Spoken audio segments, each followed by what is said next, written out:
మన ప్రభు అయిన యేసుక్రీస్తు నామంలో ఈ యొక్క జూమ్ లో కూడి ఉన్న మీ అందరికి కూడా నా హృదయపూర్వకమైన వందనాలు తెలియజేస్తున్నాను. దేవుడు మిమ్మల్ని దీవించి ఆశీర్వదించును గాక. మరి లేఖన భాగంలో నుంచి ఒక వాక్యాన్ని చూపించాలని, మరి మీకు తెలిసిన వాక్యమే కానీ ప్రభు మరొక కోణంలో నాతో మాట్లాడిన వాక్యాన్ని మీకు చూపించాలని నేను ఆశపడుతూ ఉన్నాను.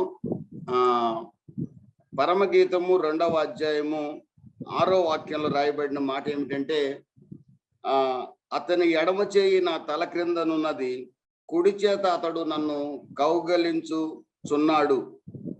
ఈ చోట ప్రియురాలైన షొలమతి ప్రియుడైన సొలొమోను గురించి, అలాగే ప్రియురాలైన సంఘమైన మనం ప్రియుడైన పెళ్లి కుమారుడైన యేసుక్రీస్తును గూర్చి మాట్లాడే మాటగా మరి బైబిల్ పండితులు పరిశుద్ధాత్మ దేవుడు అన్వయించినట్లుగా మనం చూస్తున్నాం. ప్రియమైన దేవుని బిడ్డలారా, ఈ రోజున ప్రభు అయిన యేసుక్రీస్తుని నమ్ముకున్న ప్రతి వ్యక్తి కూడా మరి వధువు సంఘంలో భాగంగా ఉన్నాడు.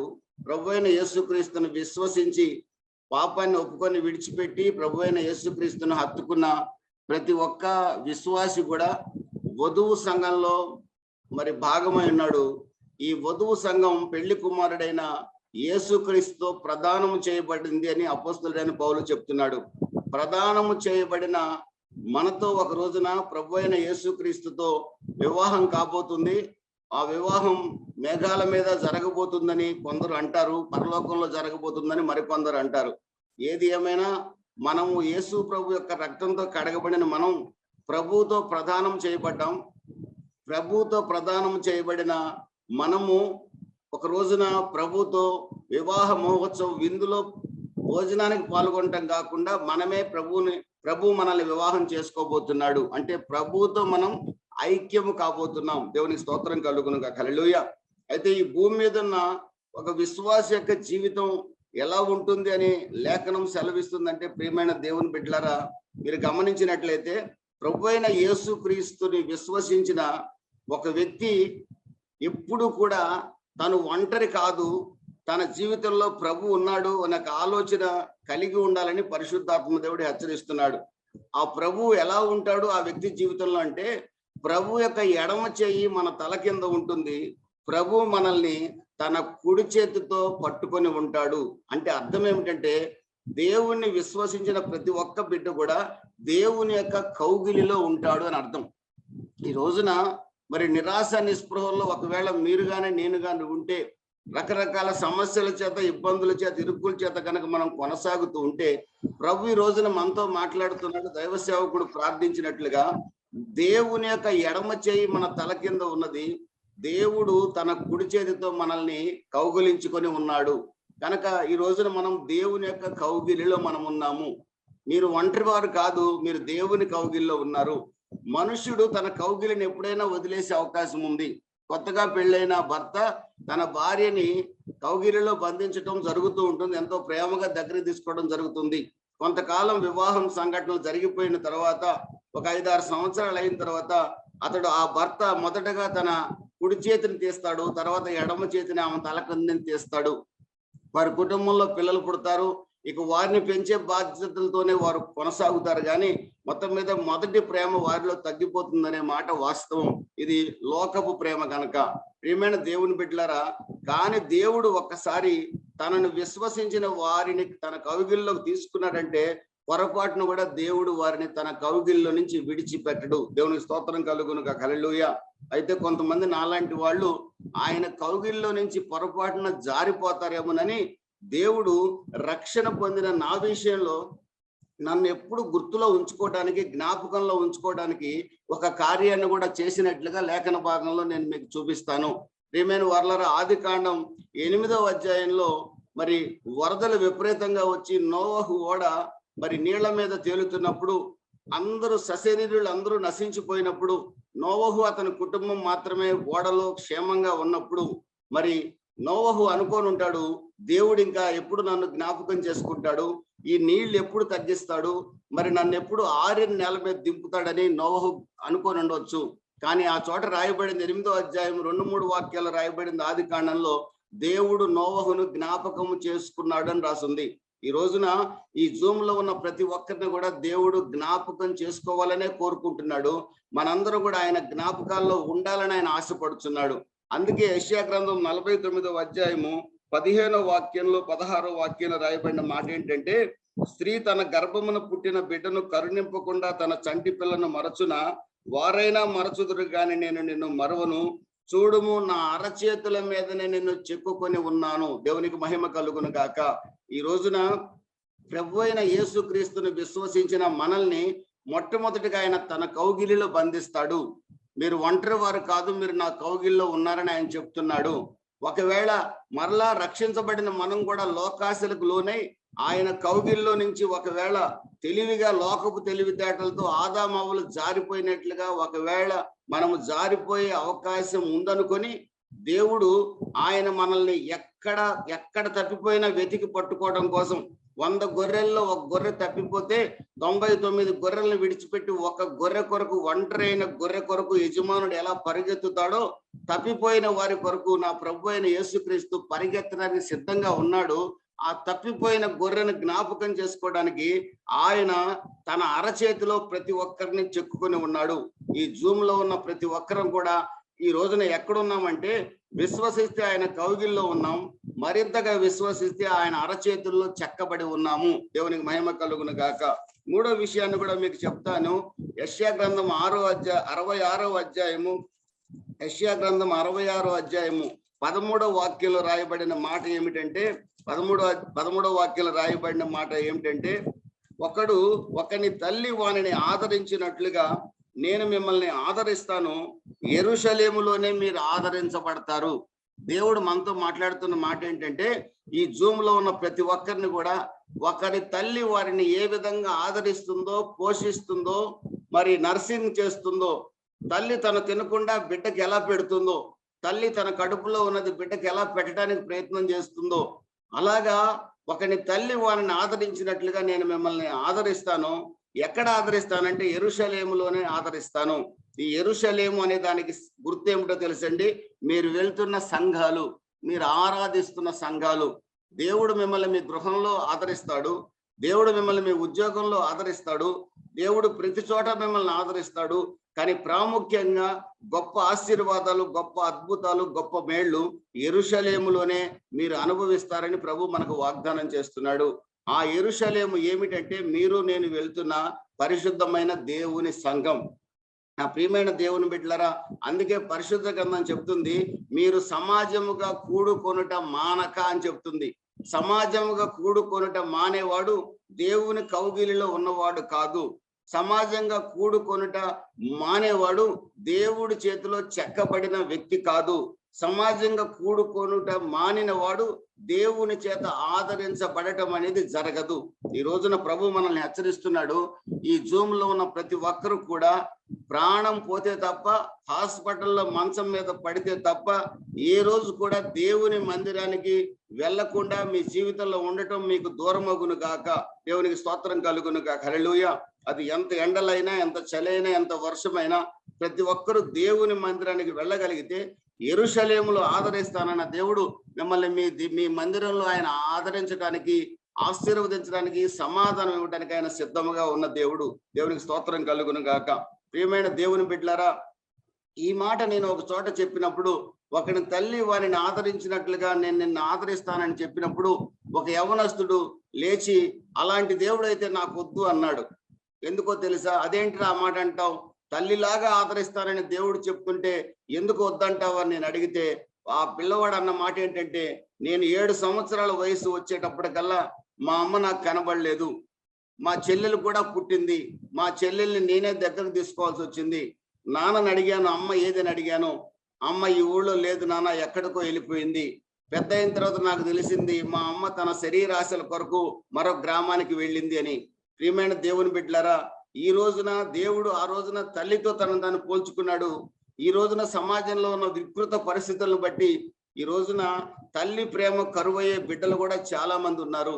ఈ రోజున అప్పుడు నేను అన్నాను, వాడితో, ఆ యొక్క యవనస్తుడితో అన్నాను, నా దేవుడు తల్లితో పోల్చుకున్నాడు కానీ తల్లి కంటే ఎక్కువగా ఆదరించే దేవుడు మన దేవుడు. దేవునికి స్తోత్రం కలుగును గాక. హల్లెలూయా. నా ప్రియమైన దేవుని బిడ్డలారా, మీరు దేవుని కౌగిల్లో ఉన్నారు, ఆయన అరచేతుల్లో చెక్కబడి ఉన్నారు. తల్లి కంటే ఎక్కువగా ఆయన మనల్ని ఆదరిస్తానని, ఆయన సంఘంలో ఆదరిస్తానని కూడా మనకు వాగ్దానం చేస్తున్నాడు.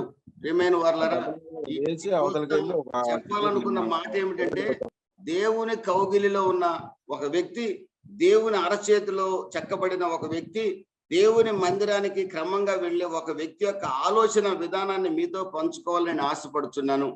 మొట్టమొదట ఆ వ్యక్తికి ఉండే ఆలోచన ఎలా ఉండాలి అంటే, ఆ ఆలోచనను బట్టి, అతని నోటి మాటను బట్టి అతడు దేవుని కౌగిలిలో ఉన్నాడా, దేవుని అరచేతిలో చెక్కబడి ఉన్నాడా అని సులభంగా మనం గుర్తించగలం.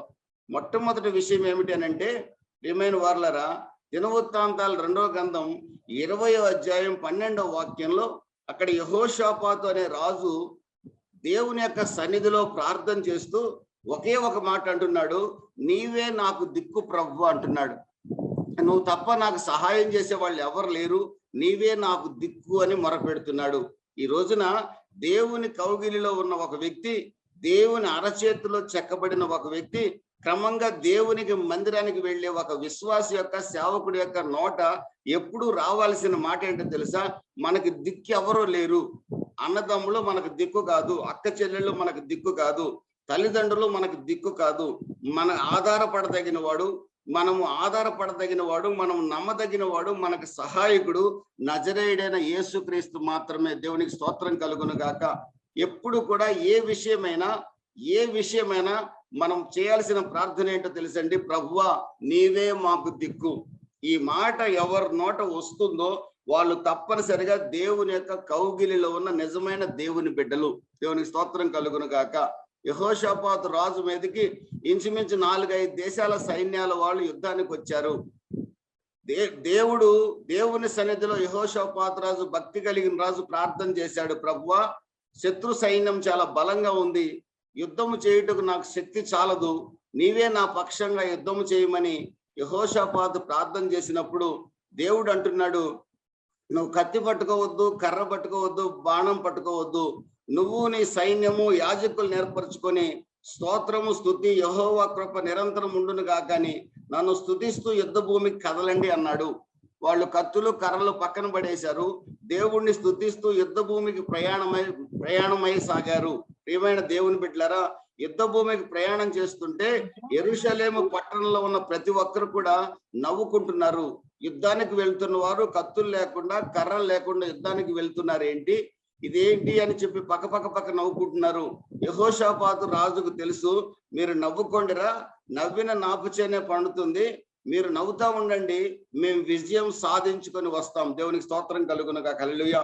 యెహోషాపాతు రాజు ఎవరంటే దేవుని మీద పరిపూర్ణంగా ఆధారపడిన వాడు. దేవునికి మహిమ కలుగును గాక. ఈ రోజున నీ బంధువులు గాని, నీ స్నేహితులు గాని, నీ అన్నదమ్ములు గాని, నీ అక్క చెల్లెలు గాని, నీ అత్తమామలు గాని నిన్ను చూసి పక్క నవ్వుతుంటే, నిన్ను చూసి హేళన చేస్తుంటే, నీ తోటి వాళ్ళు గాని, నీ కులస్తులు గాని, బంధువులు గాని హేళన చేస్తుంటే నీవు సంతోషించి ఆనందించు, విజయం నీదే. దేవునికి స్తోత్రం కలుగునుగా. హల్లెలూయా. నా దేవుడు నీకు జయం ఇవ్వబోతున్నాడు, నా దేవుడు నిన్ను జయించేవాడిగా చేయబోతున్నాడు. దేవునికి స్తోత్రం కలుగును గాక. నా ప్రియమైన దేవుని బిడ్డలారా, యేసుక్రీస్తుని ప్రజలు అవమానించారు. అవమానించబడిన యేసుక్రీస్తు ఈ రోజున హెచ్చింపబడి తండ్రి కుడి పార్శ్వమున కూర్చొని మన కొరకు విజ్ఞాపన చేస్తున్నాడు. దేవుని స్తోత్రం కలుగును గాక. పరిశుద్ధ గ్రంథంలో ఎవరైతే అవమానించబడ్డారో, ఎవరైతే నిందించబడ్డారో వారు సహించారు, వారు ఉన్నత స్థానాలకి దేవుడు వారిని హెచ్చించాడు. కనుక ఈ రోజున సహించి భరించగలిగితే దేవుడు మనల్ని ఉన్నత స్థితికి నడిపించగలడు. యెహోషాపాతు రాజు ప్రయాణమే వెళ్తున్నాడు సైన్యంతో కలిసి, యాజకులతో కలిసి. ప్రియమైన దేవుని బిడ్డలారా, యుద్ధ రంగానికి వెళ్తే శత్రువులు తమలో తాము ఒకరినొకరు పొడుచుకొని చనిపోయి ఉన్నారు. యెహోషాపాతు అక్కడ యుద్ధం చేయాల్సిన అవసరం లేకుండా పోయింది. అక్కడ యుద్ధ రంగం అంతా మృతదేహాలు ఉన్నాయి. ఎవరు చంపారు వాళ్ళని? యెహోషాపాతు రాజు చంపాడా? యెహోషాపాతు సైన్యం చంపిందా? ఎవరు చంపలేదు. యెహోషాపాతును చంపాలనుకుని వచ్చిన వాళ్ళల్లో వాళ్ళు పొడుచుకొని చనిపోయారు. ఇది దేవుని కార్యం. దేవునికి స్తోత్రం కలుగును గాక. హల్లెలూయా. నీ మీదకు వచ్చిన వారు ఎవరు కూడా నిన్ను జయించలేరు. దేవుడు నీకు అద్భుతమైన విజయం అనుగ్రహిస్తాడు. దేవుని కౌగిల్లో ఉన్న ఒక వ్యక్తి నోట రావాల్సిన మాట, దేవా నీవే నాకు దిక్కు, మీ ప్రార్థన నా ప్రార్థన ఎలా ఉండాలని ప్రభు కోరుకుంటున్నాడు తెలుసండి. మీరే నాకు దిక్కు అని మనం ప్రార్థించే వారిగా ఉండాలని ఆశపడుతున్నాడు. అలాంటి ప్రార్థన దేవునికి చాలా ఇష్టమైన ప్రార్థన. ప్రియమైన దేవుని బిడ్డలారా, మరొక విషయం కూడా మీకు బాగా తెలుసు. బైబిల్లో 1 సమూయేలు గ్రంథంలో హన్నా అనే స్త్రీ ఉంది. అప్పటి వరకు కూడా ఆమె తన భర్త మీద ఆధారపడింది. తన భర్తనే దేవుడు అని భావించింది. దేవుని మందిరానికి వెళ్తుంది కానీ దైవ సేవకుడి మీద కానీ దేవుని మీద కానీ దృష్టి పెట్టిన మనిషి కాదు. ఆమె దృష్టి అంతా తన భర్త మీదనే ఉంది. కారణం, భర్తను ఆమె అమితంగా ప్రేమించింది. ఆ భర్త కూడా నటించాడు కానీ ఒక రోజున ఆమెకు తోడుగా ఒక సవతిని కూడా తీసుకొని వచ్చినట్లుగా మనం చూస్తున్నాం. అతడు మరొక ఆమెని తన ఇంట్లో పెట్టుకున్నట్లుగా మనం చూస్తున్నాం. మోసపోయినానని హన్నా అప్పుడు గుర్తించింది. తన భర్త దేవుడు కాదని గ్రహించింది. తన భర్త సాధారణమైన మనుషుడే, తన భర్త నమ్మదగిన వాడు కాదని గుర్తుపట్టింది. అయినా భర్తను విడిచిపెట్టిపోలేదు, భర్తకు విడాకులు ఇవ్వలేదు. ఆమె చేసింది ఏమిటో తెలుసండి, భర్తతో కాపురం చేస్తూనే ఉంది, భర్తకి అన్ని సపరిచర్యలు చేస్తూ ఉంది, కానీ దేవుడి మీద ఆధారపడటం మొదలు పెట్టింది. దేవునికి స్తోత్రం కలుగునుగా. హల్లెలూయా.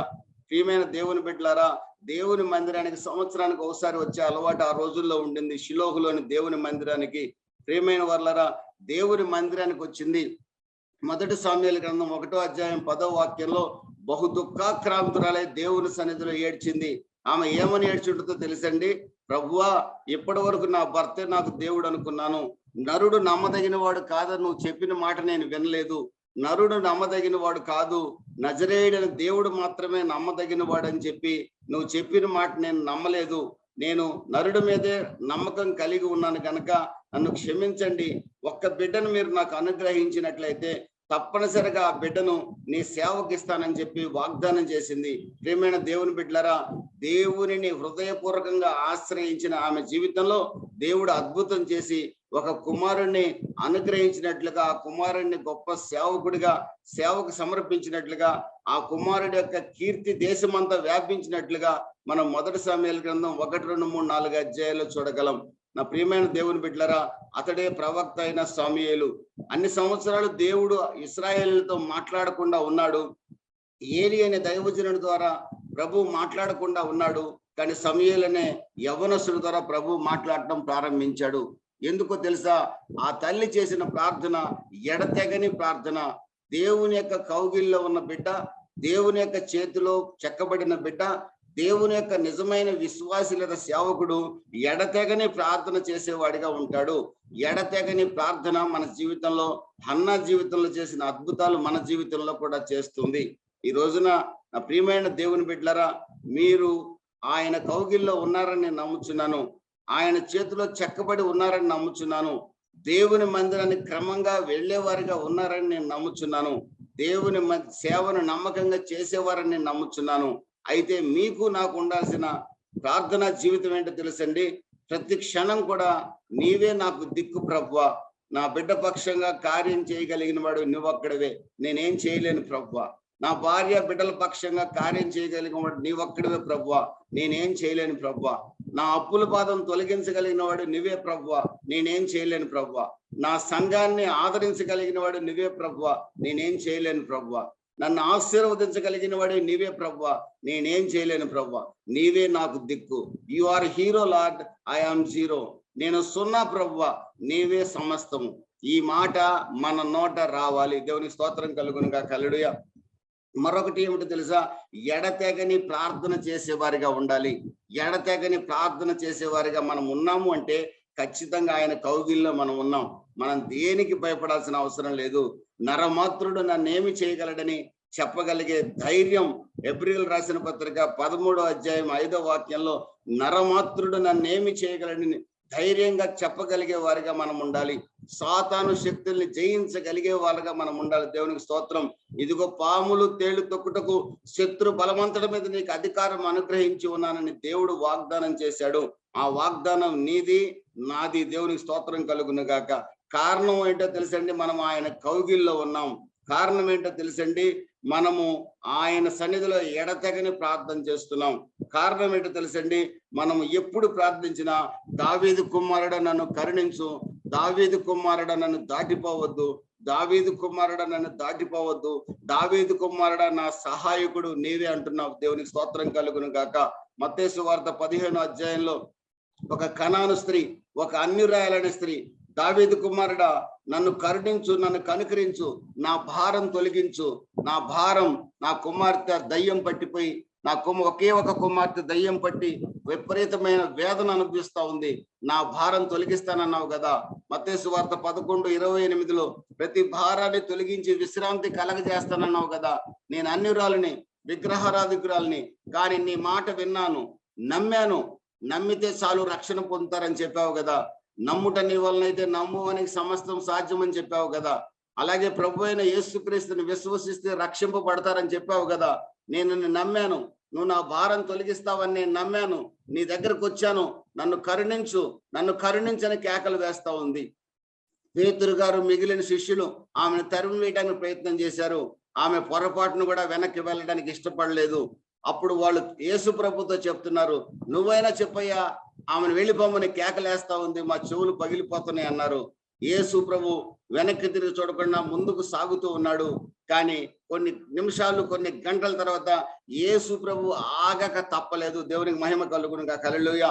దావీదు కుమారుడు నన్ను కనికరించమని విశ్వాసముతో ఆ అన్యురాలు ఆ క్షణమే విశ్వసించి ఎన్ని కొండలెక్కిందో, ఎన్ని లోయల్లో దిగిందో, ఎంతమంది దేవుళ్ళకు దండం పెట్టిందో, ఎన్ని కొబ్బరికాయలు కొట్టిందో, ఎన్ని అగరోతులు ఇచ్చిందో, ఎంత హారతి సమర్పించిందో నా ప్రియమైన దేవుని బిడ్డలారా, ఏవి కూడా తన కుమార్తెను బాగు చేయలేకపోయాయి. దావీదు కుమారుడు ఒక్కడే బాగు చేయగలగడని నమ్మింది, వినింది, విశ్వసించింది, వెంబడించింది. దేవునికి స్తోత్రం కలుగును గాక. హల్లెలూయా. ఆమె విశ్వాసపు కేక యేసును నిలపగా ఆమె వెంటనే యేసు ప్రభు 2 కాళ్ళు అమాంతం అలాగా పట్టుకుంది. దేవుని మహిమ కలుగును గాక. యేసు ప్రభు ఆమెతో మాట్లాడుతూ, నీ కొరకు నేను రాలేదు, యూదుల కోసం వచ్చాను అన్నాడు. ఆమెను టెస్ట్ చేయడానికి. నా కొరకు నువ్వు రాకపోయినా నీ చేతిలో నుంచి యూదుల భోజనం చేస్తుంటే ఆ భోజనపు కొన్ని మెతుకులు, కొన్ని రొట్టె ముక్కలు కింద పడతాయి కదా, అదైనా తినే అవకాశం కుక్క పిల్లనైనా నాకు ఇవ్వమని అడిగింది. నా ప్రియమైన దేవుని బిడ్డలారా, ఆమె విశ్వాసానికి తలకిందులైన ప్రభు అయిన యేసుక్రీస్తు, నీది గొప్ప విశ్వాసమమ్మా, నువ్వు విశ్వసించిన ప్రకారం అద్భుతం జరుగుతుందన్నాడు. ఆ క్షణమే ఆమె కుమార్తె స్వస్థత పొందింది. నా ప్రభు అయిన యేసుక్రీస్తు ఆమె తల కింద ఎడమ చేయి పెట్టాడు, తన కుడి చేతితో ఆమెను కౌగిలించుకున్నాడు. దేవునికి మహిమ కలుగును గాక. ఆమెను తన అరచేతిలో చెక్కుకున్నాడు. ఆమెను మాత్రమే కాదు, ఆమె కుమార్తెను కూడా చెక్కుకున్నాడు. ఆ తదుపరి ఆమె సమాజ మందిరానికి వెళ్ళడం మొదలుపెట్టింది, ఆశీర్వదించబడింది. ఈ రోజున నా ప్రియమైన దేవుని బిడ్డలారా, అన్యురాలు వేసిన కేక యేసు ప్రభువుని నిలిపింది, ఆశీర్వదించింది. యేసు ప్రభువుని నిలిపింది. యేసు ప్రభు ద్వారా, ఆ కేక ద్వారా ఆమె ఆశీర్వదించబడింది. దేవుని మహిమ కలుగును గాక. ఈ రోజున ఆయన కౌగిల్లో ఇప్పటికే మనం ఉన్నాం, ఆయన అరచేతుల్లో ఇప్పటికే మనం చెక్కబడ్డాం. దేవుని మందిరానికి వెళ్తూ ఉన్నాం. మనం ఎవరు అన్యులం కాదు, దేవుని మందిరానికి వెళ్తూ ఉన్నాం. మనల్ని ఆశీర్వదించకుండా ఉంటాడా? మన పక్షంగా కార్యం చేయకుండా ఉంటాడా? మన అప్పులు, మన బాధలు, మన రోగాలు తీర్చకుండా, స్వస్థపరచకుండా ఉంటాడా? మన సంఘాలను ఆశీర్వదించకుండా ఉంటాడా? మీ కుటుంబాల్లో సమాధానం ఇవ్వకుండా ఉంటాడా? మీ బిడ్డలను అభివృద్ధి చేయకుండా ఉంటాడా? ఉండనే ఉండడు. నా దేవుడు నమ్మదగిన వాడు, నా దేవుడు అబద్ధమాడడు, నా దేవుడు అన్యాయస్తుడు కాదు. అయితే నీ నోట, నా నోట రావాల్సిన మాట ఏంటి తెలుసా? నీవే నాకు దిక్కు ప్రభువా, ప్రతి క్షణం నీవే నాకు దిక్కు ప్రభువా. ప్రతి క్షణం ఎడతెగని ప్రార్థన, అవకాశం ఉన్నప్పుడల్లా ఎడతెగని ప్రార్థన. ప్రియమైన దేవుని బిడ్డలారా, ప్రతి క్షణం దావీదు కుమారుడా నన్ను కరుణించు, నన్ను కనికరించు, నువ్వు తప్పకపోతే నన్ను ఎవరు కనికరిస్తారు అని సవాలు చేసే కేక మన నోట రావాలని ప్రభు కోరుకుంటున్నాడు. ప్రియమైన దేవుని బిడ్డలారా, ఈ మార్గంలో మనం జీవించగలిగితే ఈ రాత్రే దావీదు కుమారుడు మన పక్షంగా కార్యం చేయడానికి సిద్ధంగా ఉన్నాడు. మన సంఘాల పక్షంగా కార్యం చేయడానికి సిద్ధంగా ఉన్నాడు. మన నోట ఈ మాటలు రావాలని ఎదురు చూస్తున్నాడు. కారణం, ఆయన కౌగిల్లో మనం ఉన్నాం, ఆయన అరచేతిలో మనం చెక్కబడి ఉన్నాం, యెరూషలేములో మనం ఆదరించబడుతూ ఉన్నాం. కనుక ఈ మాటలు విన్న మీ జీవితంలో, నా జీవితంలో కూడా, నేను నిన్ననే ఈ వాక్యాన్ని ఒక సంఘంలో పంచుకున్నాను, అదే వాక్యాన్ని మీతో నేను పంచుకున్నాను. నిన్న సంఘంలో ఆ వాక్యాన్ని పంచుకుంటూ, దావీదు కుమారుడా నువ్వే నాకు దిక్కని కేక వేస్తూ ఉన్నాను. అద్భుతంగా నా కుమారుడు, నా ప్రభు రాత్రి స్వస్థపరిచాడు. ఈ రోజు నా ప్లేట్లెట్స్ కౌంట్ అంతా పెరిగిపోయి చక్కగా ఆరోగ్యంగా దేవుడు నా కుమారుణ్ణి ఉంచగలిగాడు. దేవునికి మహిమ కలుగును గాక. మరి నా కుటుంబాన్ని దేవుడు మరి తగినంతగా తగుమాత్రంగా ఆయన ఆశీర్వదిస్తూ ఉన్నాడు. మిమ్మల్ని కూడా నా దేవుడు తప్పనిసరిగా ఆశీర్వదించడానికి సిద్ధంగా ఉన్న దేవుడు కనుక మరి ఈ మాటలు మీ జీవితంలో మరి గొప్ప ఆశీర్వాదానికి హేతువుగా మారతాయని ఒక దైవ సేవకుడిగా నేను విశ్వసిస్తూ ఈ మాటలు నేను ముగిస్తూ ఉన్నాను.